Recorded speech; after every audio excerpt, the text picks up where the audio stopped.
안녕하세요. 살아있는 책 산책입니다. 오늘 산책길의 책은 노규식 박사의 공부는 감정이다입니다. 학생을 가르치면서 읽었던 책인데 그 당시에 제목을 보고 정말 확 끌려서 바로 구입을 해서 읽었습니다.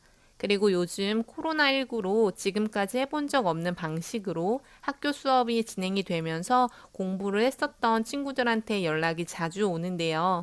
그러면서 학생들의 감정을 조금 더 이해하려고 노력을 하기 위해서 다시 읽어보게 된 책이고 같이 공부했을 때도 너무나 공감되는 부분들이 많아서 오늘 산책길에 소개하게 되었습니다. 책 제목 공부는 감정이다만 보면 왠지 감정에 대해서만 나오는 것 같은데 전체적으로 책이 그렇지는 않습니다. 두 개의 큰 파트로 나누어지는데 첫 번째 파트는 공부에 대한 감정을 상속하라고 하며 관계의 법칙과 감정 공부의 법칙에 대해서 나오고 있습니다. 첫 번째 파트에서 공부와 감정 사이의 관계를 중점적으로 전달해 주고 있고요. 두 번째 파트에서는 공부의 집중력을 높이는 학습 코칭에 대해서 이야기해 주고 있습니다.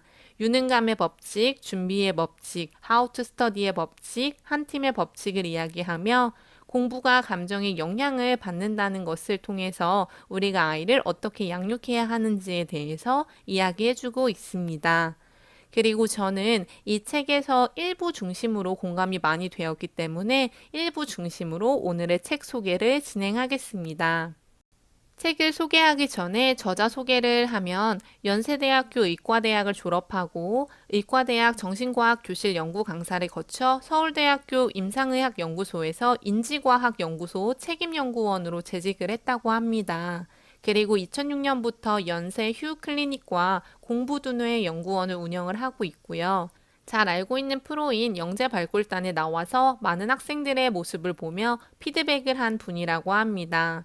저자가 전공의 시절 너는 청소년을 정말 잘 볼 것 같아 라는 은사님의 조언 하나만 믿고 진로를 정했다고 하며 졸업 이후 소아청소년 클리닉과 공부두뇌 연구원을 통해서 아이들에게 도움을 주고 있다고 합니다. 1등부터 꼴찌까지의 아이들과 만나면서 감정이 흔들리면 공부도 흔들린다는 것, 특히 집중이 되지 않음으로써 발생하는 불안감이 모든 아이들을 힘들게 한다는 사실을 깨달았다고 합니다. 그래서 아무래도 이 책을 쓰게 된 것 같은데요. TV 프로그램에 출연해서 학습 컨설팅을 많이 하기도 했고 공부머리 10살이면 결정된다, 두뇌 맞춤형 학습법 등의 많은 저서를 냈다고 합니다. 우리나라 어른들은 부모가 되는 순간 나라는 주체의 감정과 마주하는 시간이 현저하게 줄어든다고 저자는 말하고 있습니다. 부모 스스로 자신을 돌아보는 시간, 자신을 돌보는 시간이 현저하게 줄어들면서 그 줄어든 시간 동안 자식에게 많은 관심을 쏟게 된다는 것인데요. 자신을 놓고 아이를 키우는 과정에서 부모님이 생각을 하는 것처럼 되지 않을 때 눈물을 흘리는 것이 어쩌면 당연하다고 느껴진다는 것인데요. 그 눈물 안에는 부모님 스스로 자신을 돌보지 못했다는 상처도 있기 때문이라고 저자는 말하고 있습니다. 저자가 클리닉에서 많은 부모님을 만나면서 아이가 공부를 제대로 하기 위해서 초등학교 6년 동안 아이에게 해주어야 하는 것이 무엇인지, 아이가 감정 조절 능력을 만들기 위해서 어떻게 해야 하는지, 힘든 일이 닥쳤을 때 잘 버틸 수 있도록 하는 힘이 무엇인지, 넘어지더라도 조금 덜 아프게 넘어지는 방법을 알고 있는지, 아이와 상호작용을 잘할 수 있는 요소가 무엇이 있는지 등을 스스로 물어보게 한다고 합니다. 이는 아이의 학습 탄력성을 위해서도 중요하다고 하는데요. 이 책에서 가장 전달하고 싶은 내용은 아이들의 공부는 아이만 하는 것이 아니라 부모님과 함께 하는 것, 가족 모두가 함께 하는 것이라는 겁니다. 그렇기 때문에 당연히 아이의 감정뿐 아니라 부모님의 감정도 중요하다고 하는데요. 너무나 당연한 것인데 부모님의 감정이 왔다 갔다 하면 당연히 아이가 불안해지게 되는데 아마 많은 부모님들이 이를 모르는 것은 아니나 어쩔 수 없는 것 같습니다. 부모님도 사람이고 아이들을 양육하면서 기대를 할 수밖에 없으니까요. 하지만 저자가 말한 것처럼 부모님 자체도 감정 관리를 해야 하고 아이도 스스로 감정 조절을 해야 하는 방법을 알아야 합니다. 이를 저자는 더 나아가서 아이의 학습 솔루션이라고 하는데요. 저자는 초등학교 6년 동안에 집중해서 이야기를 하고 있습니다.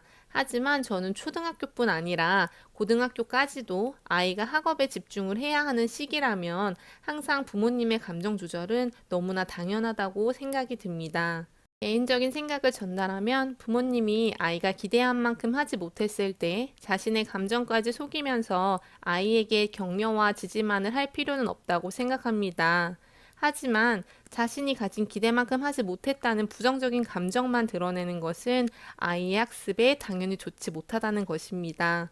부모님 자신의 감정을 솔직하게 드러내면서도 아이에게 충분히 이해를 시켜줄 수 있고 아이가 스스로 충분히 할 수 있다는 힘을 실어주는 것이 부모로서의 책임이지 않을까 싶습니다. 다시 책으로 돌아가면 저자는 모델링에 대해서 강조하고도 있습니다. 책을 좋아하고 공부를 하는 부모님과 함께 자란 아이들은 책을 자연스럽게 좋아하게 되고 학업 효능감이 높다는 것인데요.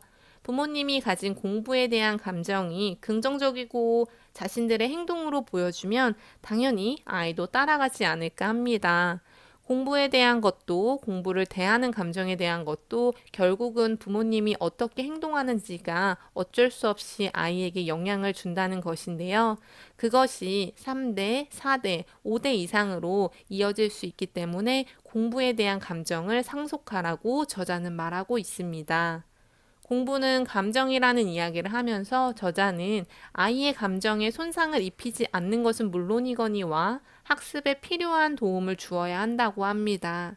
게임을 좋아해서 3시간이고 4시간이고 하는 것처럼 공부도 좋아하고 잘 된다는 느낌을 받으면 게임처럼 할 수 있다는 것인데요. 아이가 공부를 좋아하고 잘 되고 있다는 느낌을 받기 위해서 중요한 것이 바로 감정 관리라고 합니다. 따라서 공부를 하기 싫어하는 아이에게는 공부에 대한 감정을 긍정적으로 바꾸는 것이 가장 먼저 해야 할 일이며 이는 아이 스스로 혼자 하기에는 쉽지 않다고 합니다. 따라서 주위의 어른인 부모님과 함께 만들어 가야 하며 이때 공부에 대한 감정을 긍정적으로 바꾸게 되면 아이 스스로 할 수 있다는 자신감도 자연스럽게 올라갈 수 있기 때문에 이 역시 격려해 주어야 한다고 합니다. 수학을 좀 못해도 나는 괜찮은 아이야. 영어가 조금 힘들어도 나는 무엇이든지 할 수 있는 아이야. 라는 생각이 결국 자신감을 불러일으키게 되고 그 자신감은 공부에 대한 효능감을 만들 수 있다고 합니다. 저자가 이야기하는 것 중에서 또 전하고 싶은 이야기는 자기주도 학습의 반대말은 공포라고 합니다. 그동안 아이들이 공부를 했을 때 공부 안 하면 엄마한테 혼나? 공부 못하면 대학 제대로 못 가. 등의 공포심을 심어주었던 친구들에게는 공포심을 더 이상 느끼지 못하는 환경에서 공부를 하지 않는다고 합니다. 공포 환경을 제공하지 않으면 좋다고 생각을 하지만 이미 그런 공포심에 물들어 있는 공부를 한 친구라면 당연히 공부를 하지 않게 된다는 것입니다. 즉, 자기주도 학습이 되어 있지 않은 친구들에게는 공포가 있어야 공부를 하고 공포가 없다면 공부를 하지 않게 된다는 것인데요. 이 이야기를 정리하면 자기주도 학습이 될 수 있고 자기주도 학습이 된다는 것은 공부에 대한 감정 관리도 가능하기 때문에 공포라는 요인은 아이가 공부를 하는데 많은 영향을 주지 못한다는 겁니다. 우리는 감정 관리도 하면서 스스로 공부를 할 수 있는 힘을 가진 아이가 되기 위해 부모님들은 계속 꾸준히 지속적으로 도와주셔야 한다고 저자는 말하고 있습니다.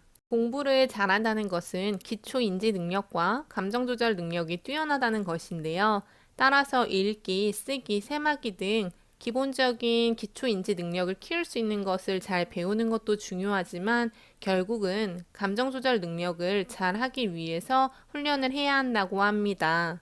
공부에 대한 긍정적인 감정을 기르기 위해서는 아이가 어렸을 때부터 감정 조절 능력을 기르기 위해 우리는 도움을 주어야 하는데요. 그를 위해서는 감정에 대해서 제대로 이해하고 그것을 긍정적인 감정으로 바꿀 수 있는 훈련이 필요합니다. 저자가 지속적으로 말하고 있는 감정 조절 능력을 위해서는 5단계를 따르면 좋다고 하는데요. 먼저 상황을 선택해야 한다고 합니다. 아이가 자신이 처한 상황에 대해서 이해를 정확하게 해야 한다는 것인데요. 그리고 난 다음에 두 번째로 그 상황을 조절을 해야 한다고 합니다. 지금 상황에서 아이가 생각하고 감정을 억제하는 방법을 찾는 단계라고 하고요.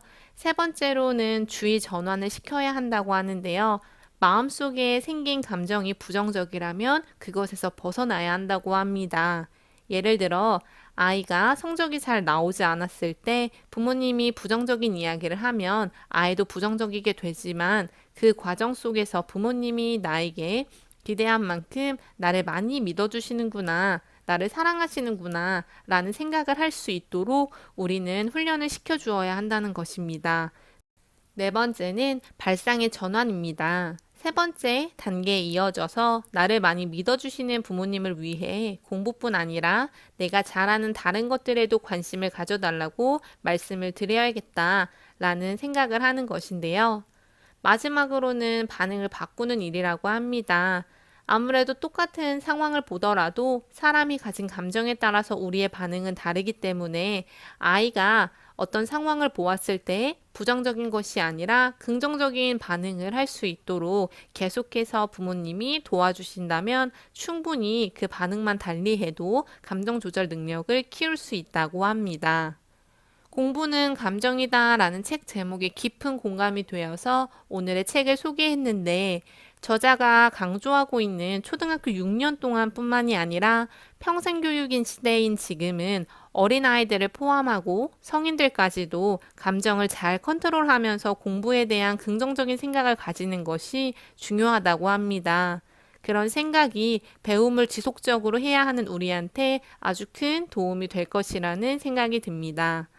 오늘의 산책길의 책은 노규식 박사의 공부는 감정이다 였습니다. 감사합니다.